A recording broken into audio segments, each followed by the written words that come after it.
This video is brought to you by Raycon.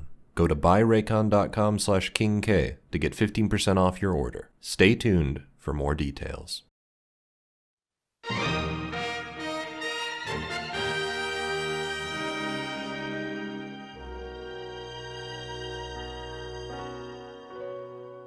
Super Mario Galaxy is my favorite Mario game. It's the one that blows me away now as much as it did when I was 10 years old. It's a game that broke past people's expectations, lifting off into the far reaches of outer space. It felt to me like a continuation of Mario's core thesis. He would never settle for the ordinary. He would always be testing the limits of what our minds could conjure. You come to Mario for the unexpected, a delightful surprise that'll stick with you for years to come. Each game was unique, and Galaxy was no exception. It was ambitious, it was striking, and above all, it was fun. And then they did it again.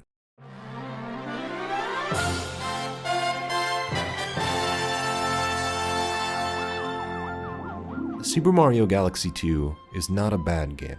It's pretty fun, actually. Yet it's always struck me as kinda underwhelming. I have replayed Galaxy dozens of times. These are the levels I think about. These are the songs that echo through my head. This is the adventure I look back on fondly. I don't have that same drive to reminisce about Galaxy 2. When I'm playing it, it's solid fun. Nothing more, nothing less. It didn't grab me the same way other Mario games have. Over the years, I've struggled to explain why that is with any coherency. Super Mario Galaxy 2 is Panera Bread. Trust me, I've seen the arguments. The comets are handled better, the levels are more focused, more challenging, I get it. But whenever I'd see someone saying that Galaxy 2 is the superior game, I'd always raise an eyebrow. It never sat right with me, even if I could never explain why. How could a game which conceptually began as an expansion pass possibly offer something new enough to justify being a standalone Mario title? And on the same level as a game which pioneered the unique setting and gameplay, I think what strikes me so vividly about it is that it does just enough to be considered a sequel. It meets the baseline requirements, but has no interest in going further. It doesn't want to be its own thing. What it wants to be is more Mario Galaxy. I want to try to explain why I think that's a problem. And just to cover my bases in the comments, while this is ostensibly a video about why Super Mario Galaxy 2 is disappointing, that necessitates a discussion of why Super Mario Galaxy worked as well as it did. In essence, this is a video about both games, even if the title is focused on the second. Now behave, I better not see a bunch of comments asking me where my video on Super Mario Galaxy is. It's here, you're watching it.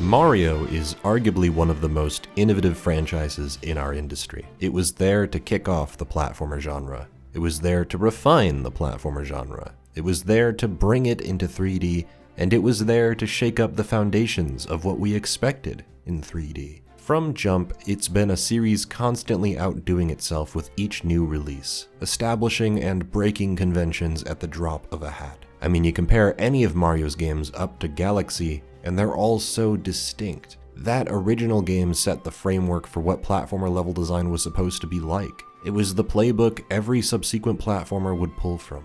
Super Mario Bros. 2 changed everything about that original.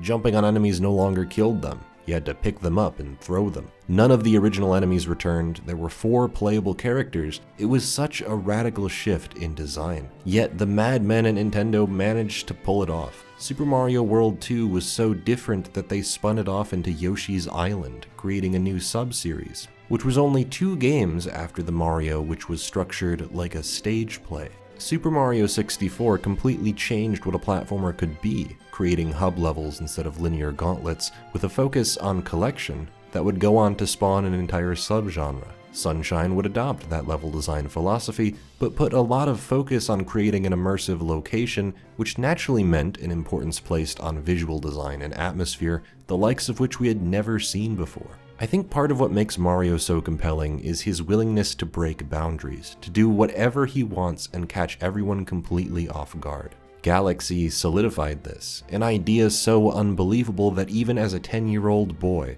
I thought it was a joke at first. Super Mario Galaxy? Mario in space? That can't be real, you're just teasing me. Lo and behold, we now speak its name with a startling sense of normalcy. I think a large part of Mario's appeal, at least for me, is how each new game is doing something completely original. Now, imagine if things had happened a little differently. Super Mario Bros. 2 was actually supposed to be Doki Doki Panic. Bet you're glad your Uncle K taught you that fun fact. Super Mario Bros. The Lost Levels was the sequel in Japan. It was more Super Mario Bros. Levels.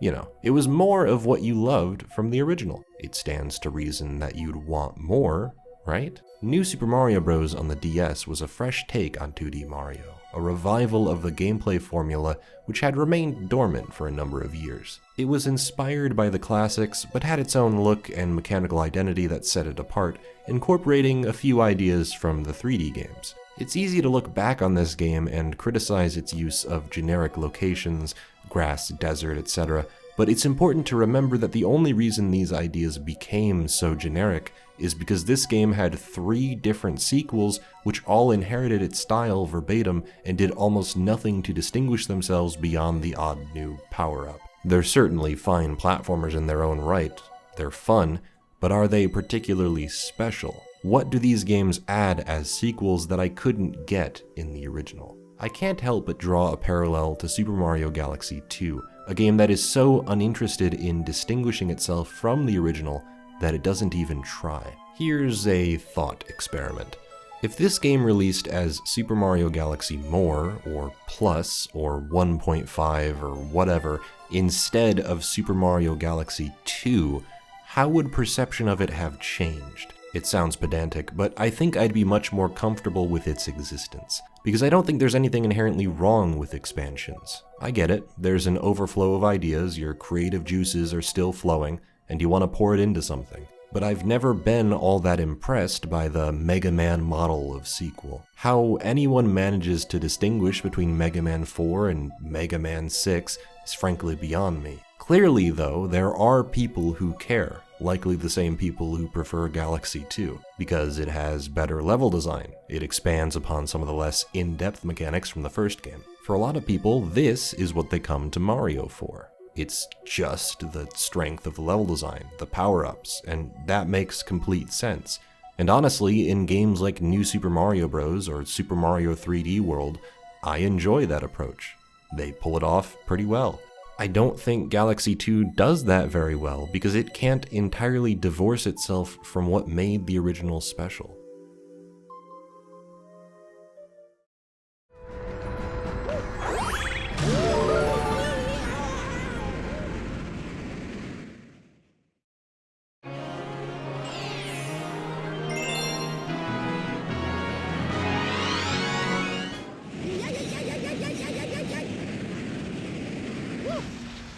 Super Mario Galaxy 2 uses a storybook framing device for its opening. Peach wants to eat cake and watch the stars with Mario. So out he comes from a warp pipe in front of the castle. Suddenly, Bowser wreaks havoc and steals Princess Peach, retreating into space. Mario follows. It's a brisk opening, eager to drop the player straight into the action. Come on, you don't want to see all this boring stuff. Bowser kidnaps the princess and you're going after him.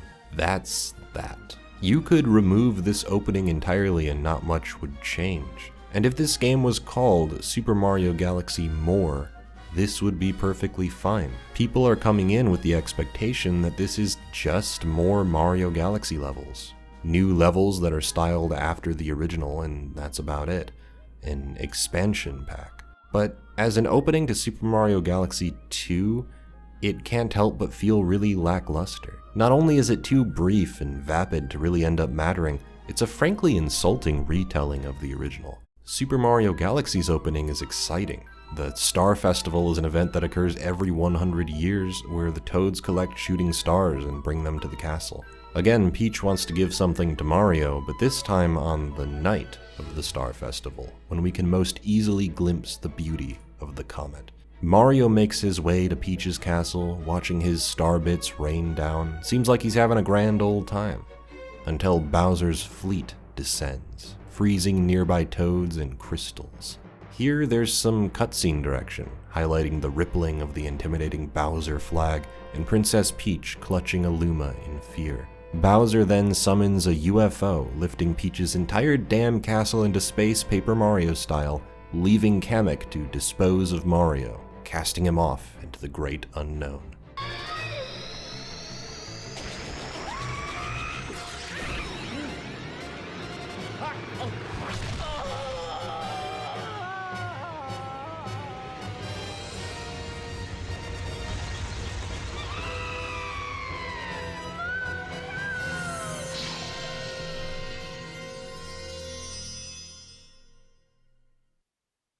When he awakes, he finds himself beside that same Luma on a mysterious planet.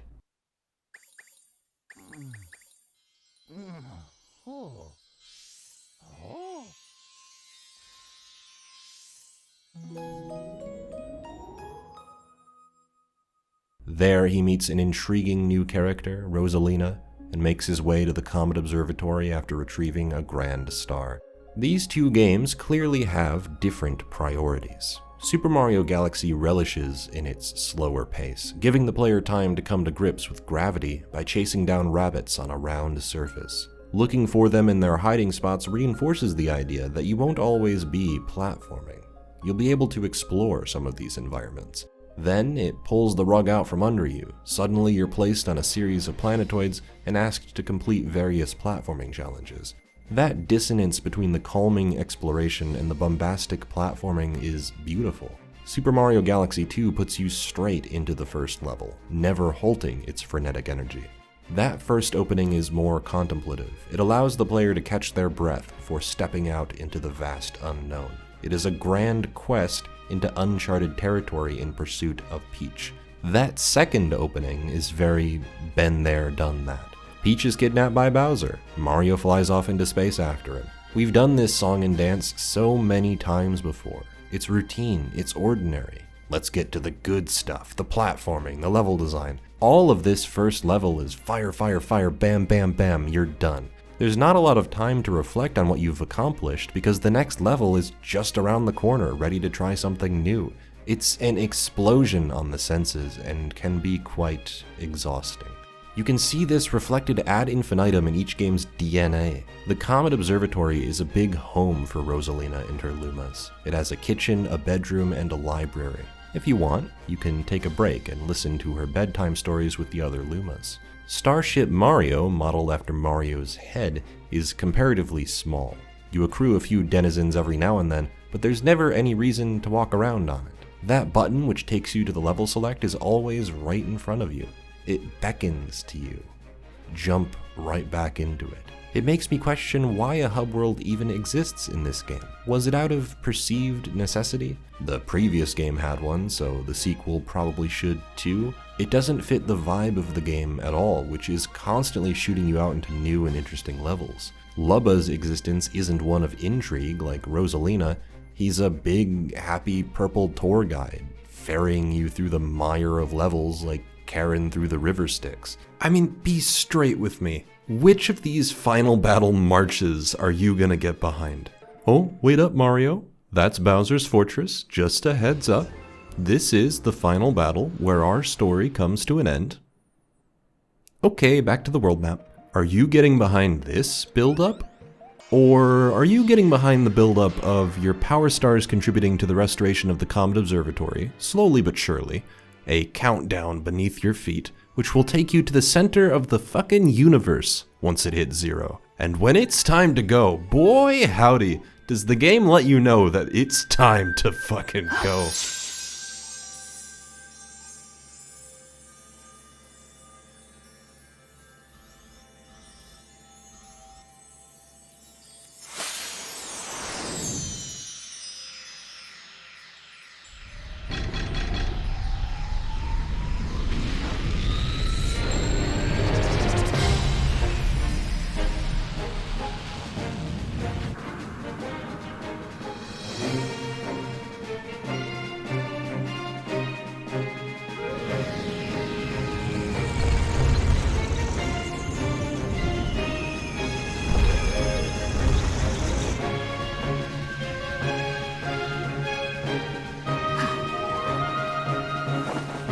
Go, Mario.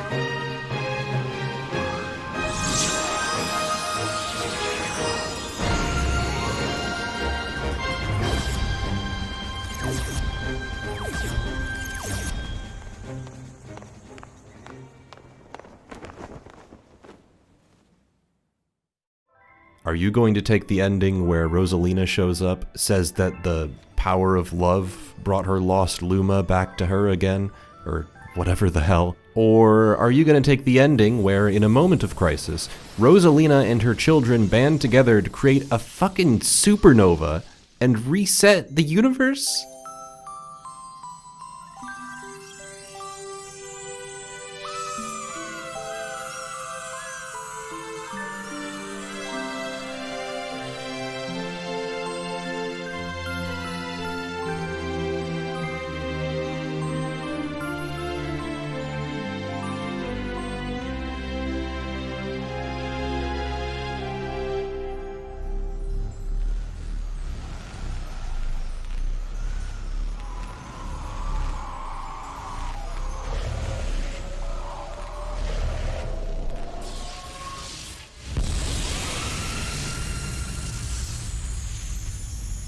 Which one are you taking? I can't help but think back to other Nintendo sequels which actually bothered to establish a reason for the adventure to happen. Link is searching for Navi and stumbles onto a strange new world. Donkey Kong is kidnapped, so it's up to Diddy and Dixie to save him, traveling into Kremling territory. Samus receives a distress call from a nearby planet, so she goes to investigate. Olimar and Louie return to the alien planet in order to save their bankrupt company by collecting treasure. I can go on and on with the examples, and when you bring Galaxy 2 into the conversation, it's just pathetic. Maybe we could have, for once, added a villain who isn't Bowser, considering we just did this same story already. Maybe we could have added some previously established characters into the mix, like Wario and Waluigi. There were even talks to add cameo appearances from other Nintendo universes, like Olimar, which was shot down by none other than Miyamoto. It's difficult to avoid bringing up Shigeru Miyamoto when talking about Super Mario Galaxy 2. He's an artist with a very particular vision, one that leans more towards mechanical purity. When given the option to expand upon story elements, he would almost always shoot it down in favor of creating more levels or more power-ups or whatever. Most of the elements which surround a game's mechanical identity are more or less window dressing in his eyes, which frankly makes me question how Mario has been able to be as explorative as it has with this stuff over the years. It's safe to say I do not share his sentiments. I don't consider one piece of the pie to be superior to another. It's the whole pie. What did it feel like to take a bite? What was the texture, the flavor? Was it cooked properly? In an interview, Miyamoto compared Super Mario Galaxy 2 to Majora's Mask. Miyamoto compared Super Mario Galaxy 2's development to Majora's Mask, which is just... Okay, in a purely technical sense, yeah. Super Mario Galaxy 2 is a direct sequel, which uses the same engine and assets and was developed in a relatively short amount of time. That much is true. It's a bit of a false dichotomy though. Majora's Mask is a game which uses old assets to put the player on edge. It has a similar structure with many of the same items, but it changed everything about how the player needed to interact with the world. Majora's Mask and Skull Kid were intimidating new villains to contend with, alongside the moon and clock looming over your head at all times. It reinforced many of the game's central themes and made for a decidedly different experience overall. It's a sequel which has earned its place in the series as a distinct, innovative entry. It stands completely on its own, despite much of its nature being derivative. Super Mario Galaxy 2, meanwhile, feels like it was ripped off of the original and glued back on with some extra bits attached. And it's not surprising that it turned out this way when one of your supervisors is against any and all interesting new story angles. He was against Rosalina's storybook being in the original, a harmless little optional side thing which fleshed out her character. It's short, sweet, and effective. It's one of the reasons I feel such a strong connection to her and her Lumas. It's part of the reason I care to go out and search for power stars to bring the Comet Observatory back to its full power. Denying even little stuff like this is demonstrating a hard-line stance against doing anything even remotely interesting with the IP that I just do not understand, and could have made all the difference for such an iterative sequel. It could have made the game so much more special than it is. I might have my grievances with Super Mario Galaxy 2, but one area in which it did not disappoint was the soundtrack. From the extravagant Sky Station Galaxy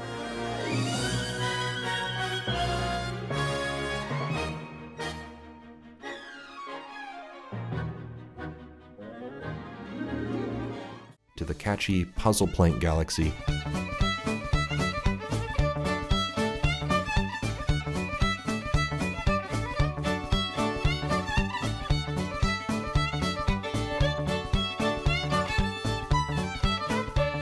to the soothing Cosmic Cove Galaxy,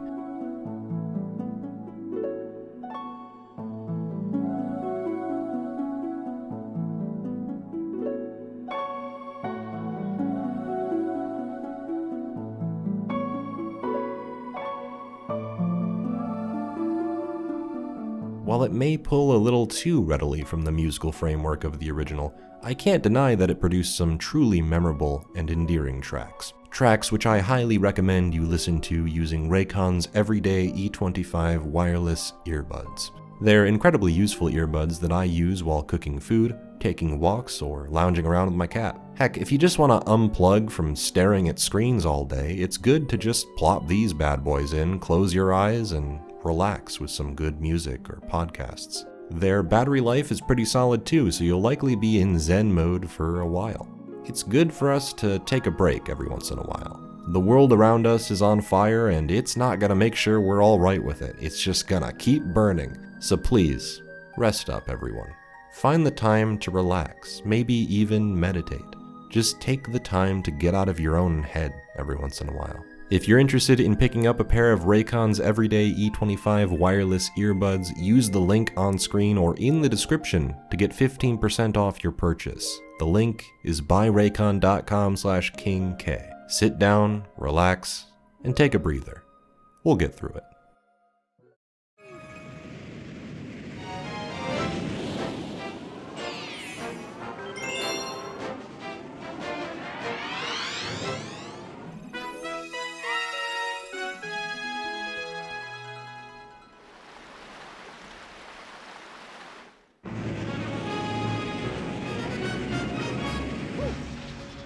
If Super Mario Galaxy 2 isn't allowed to break into its own aesthetic mold, what is it that we're left with? Well, we're left with a game that tries its absolute damnedest to replicate the things that made the original cool. Galaxy left a lasting impression with many of its levels. Gusty Garden Galaxy is bright, it's triumphant, a striking and iconic representation of the series' first orchestral soundtrack.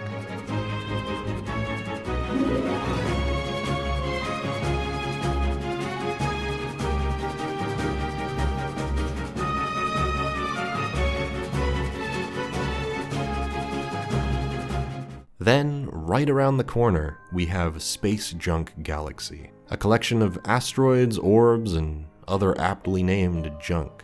It's dark, it's quiet. You can see the Power Star twinkling in that vast expanse of darkness, opposite a massive galaxy, impossibly big. It has a much slower pace than Gusty Garden, where you rode dandelions on gusts of wind. Here, it's just you, some pole stars, and the endless abyss.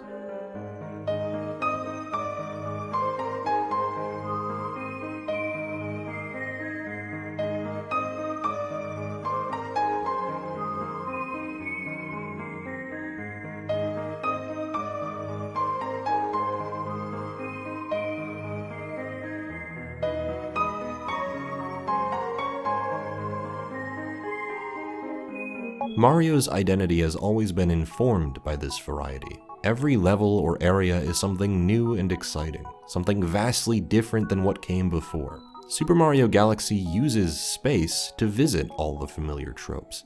snow, fire, grass, desert, but it enhances those themes. Take Freeze Flame Galaxy, your classic fire and ice mix. One portion, a snowy mountain, pairs well with the darker shades of blue. It resembles an aurora borealis over the night sky, except you're part of that night sky. The fire portion, meanwhile, is within a cracked asteroid. Lava is spewing from the core of this massive rock, both above and below you. Peeking out from the cracks you entered is that same aurora borealis. The light and dark blues bleeding into the yellow and red. It's one of my favorite fire levels and one of my favorite ice levels. It's just such a somber Mario outing. It's more willing to let you soak everything in than to overload your pleasure sensors. Super Mario Galaxy 2 also has a fire and ice level. There's a pretty gorgeous background set in an icy ravine with dotted red magma simmering below. Cosmic Cove Galaxy has a beautiful backing melody. It's a big aquatic asteroid where you can explore underwater or freeze the surface and ice skate around. It has an awe-inspiring star-filled background.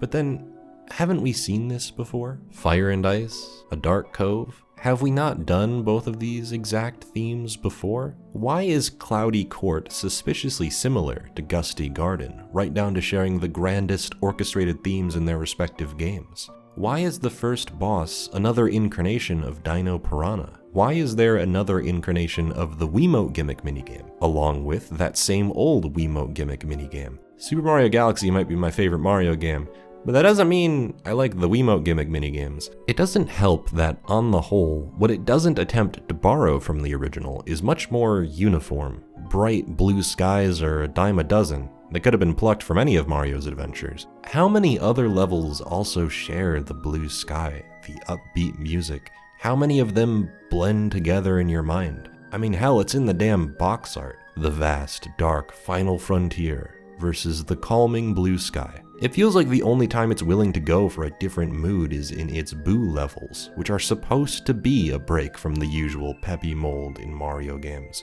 For every fire and ice level, there's another fluffy bluff, wild glide, tall trunk, honey hop. Nothing about these levels reflect the melancholic, quiet vibe of the original. It's more the general, honestly quite bland vibe that any normal person would associate with Mario as a shorthand. Part of what makes this hard to explain is that I am willing to admit that Galaxy 2 is a more solid traditional platformer than Galaxy. Yoshi adds a new dimension to the level design with his power-ups.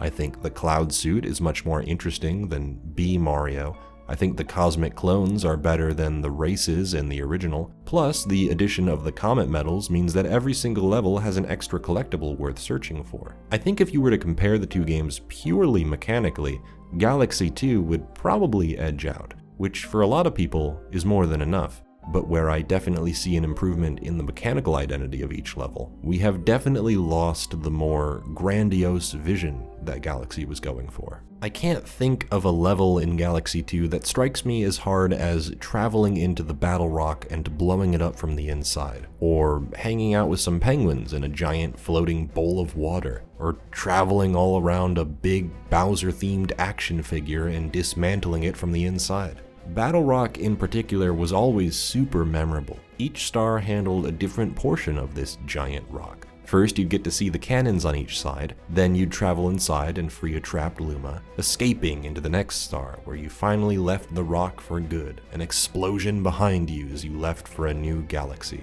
It does a really good job exploring the visual theme of the level through all of its stars, just as well as it handles its mechanical identity revolving around the moving discs and glass domes. First, you have to guide bullet bills to them, then you have to throw bombs at them, which is used for a bonus star to clean up some junk for a robot. All of this is done on some disorienting disc-based geometry you have to contend with, capping off with the top men. As a result, when I think Battle Rock Galaxy, I think of it in its entirety. It all fits together rather naturally. Then I compare that to Melty Monster Galaxy from the second game. It's one of my favorite galaxies conceptually. I think the lava monsters are really cool and they play with them in unique ways, using pole stars and small spherical planetoids. It's a unique level for sure, one of its strongest.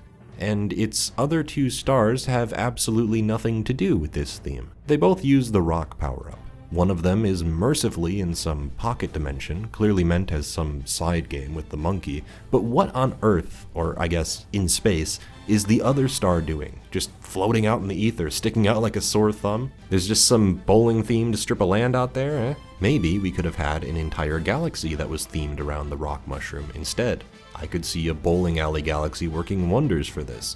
I mean, the game kinda already has a galaxy themed around the rock mushroom, so why not stick it in there? Or make a sequel to it? It would have given more room to expand upon the concept of lava monsters. Or hell, maybe you could have even incorporated the lava monsters with the rock mushroom power-up in some way. As is, the main star of this galaxy is painfully short. So much more could have been done with this idea, but it's so clear to me that the levels were designed first and foremost mechanically, and every other consideration was superfluous. We can just stick it in Melty Monster, why not? Again, it doesn't seem like a huge deal or anything, right? The levels are still fun, and these can just be bonus areas. No harm, no foul. But when the previous game went through the effort of trying to connect a lot of these disparate ideas into something more cohesive, it's no surprise that I have a hard time picking out a list of truly memorable, interesting galaxies from Galaxy 2. It's only the ones which are fun.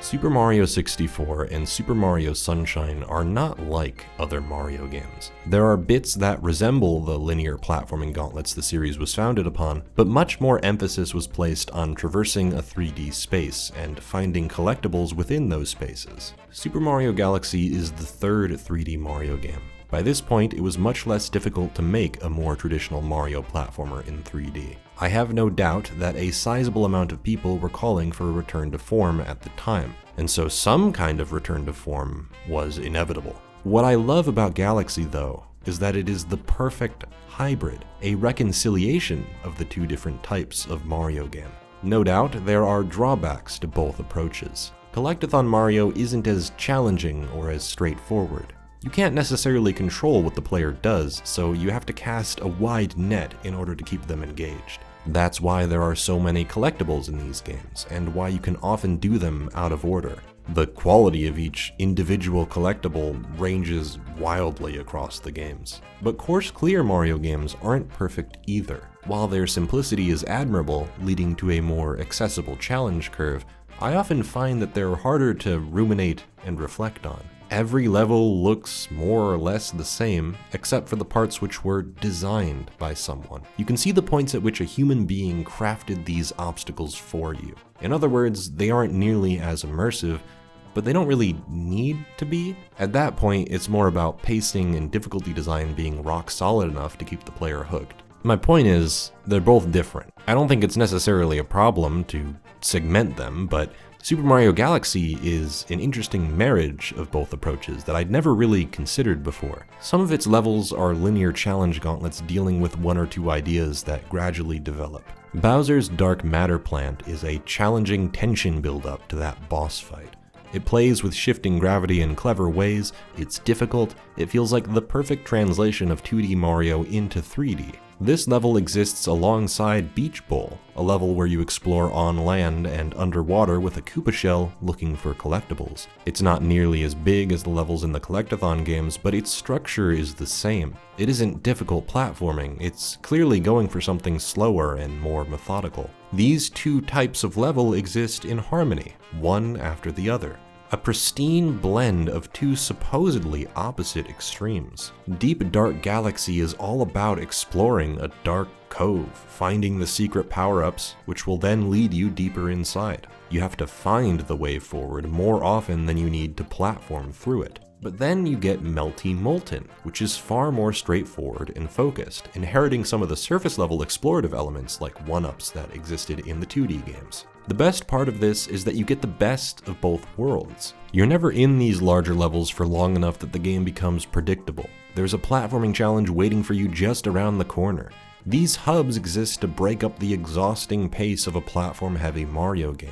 They give you a chance to breathe and flex other muscles. When it gets going though, you can rest assured that it fits into everything now that we're traveling to different galaxies. Sunshine secret areas always bothered me since they were floating in some video gamey ether, and it felt completely disconnected from everything else in the game's world. But in Galaxy, we're in space. There are no more limits.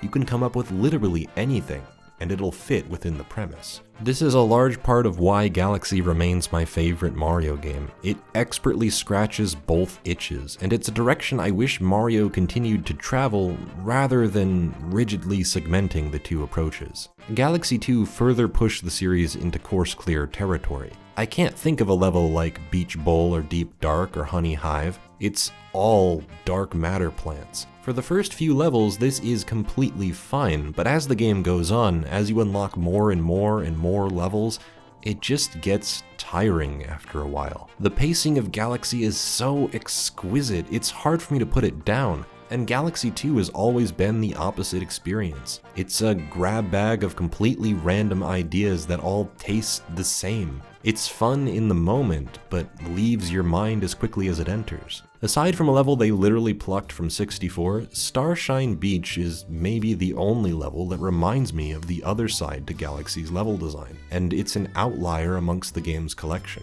It's the only level that puts Yoshi's power-ups to use in a way other than a set of platforms. And I love that. It's a chance to settle down for once and hunt for collectibles with the Piantas, in a game that is constantly hurdling you towards new challenges. And I think I'd even be willing to accept this change in level design priorities if it was paced well, but I think it's severely limited by what it borrows from the original. First of all, the boot out system just doesn't make much sense here. If there aren't many bigger levels that you're encouraged to explore multiple areas of, then what is the point of booting the player out and having them select another star? It disrupts the pacing in an unnatural way. Granted, this was occasionally annoying in the first game with a few bonus stars, but on the whole, I think it was built with the boot out system in mind. It used this system to explore completely different sides of the same galaxy. It was like getting a new level, but with the same theme. It was easy to get over a few annoying bonus stars that made you retread the beginning of a level. The Comet medals feel like an attempt to remedy this by having an optional collectible in hard-to-reach places. But then there are still hidden bonus stars that boot you out, and it feels really out of place in a course-clear game. Imagine finding a secret area in Super Mario Bros. 3, and then it boots you out to the world map and asks you to do the level again. It just doesn't make any sense. The green stars then are even more offensive. Each level has 3 green stars, and collecting one boots you back to the beginning. You end up entering and exiting these galaxies frustratingly frequently. I think the core of the issue here is that this is only a half step towards course clear. It hasn't yet entirely abandoned the elements which made Galaxy a unique hybrid, and so those miscellaneous elements of its structure become glaring weaknesses. Weaknesses that Super Mario 3D Land and World do not have. Those games are allowed to focus their efforts on individual courses, which each do something entirely unique. You're in, and then you're out. They can introduce mechanics to you, flesh them out, and twist them like a mini story. They can be sure of when you know something and when you don't, to perfectly fine-tune the game's difficulty. 3D World, in particular, has 4 central collectibles for each level, which are hidden behind an advanced usage of the level's main gimmick, or by having the player retain a power-up throughout the whole level. Galaxy 2 just doesn't have that delicious rhythm of 3D World, nor does it have the satisfying exploration and immersion of 64 Sunshine and Odyssey, nor does it have the striking balance between the two. It's just floating off somewhere. It exists. Look, I tried my best here, but the fact of the matter is that a lot of this stuff is hard for me to explain. I vibe with Super Mario Galaxy, where I don't quite vibe with Super Mario Galaxy 2. It's been hard to phrase this in a way that doesn't make it seem like I'm completely trashing Galaxy 2. It's a fun game, one that I like playing even. When I play Galaxy 2 though, I don't really consider it to be a sequel in my head. Instead, it's just an assortment of levels that never made it into the original. It complements the original, I guess, and that's fine, but of course that's never going to live up to the immense love I have for that original. As a sequel, it has so much missed potential, but as an expansion, it's pretty neat. I can see why so many people love it, people whose brains are wired differently than mine. Sometimes I wish my brain was wired the same way. But then I remember the calming atmosphere of that original, the stories Rosalina would tell her star children, the memories I have of this jaw-dropping new horizon. Nah, Galaxy just rules.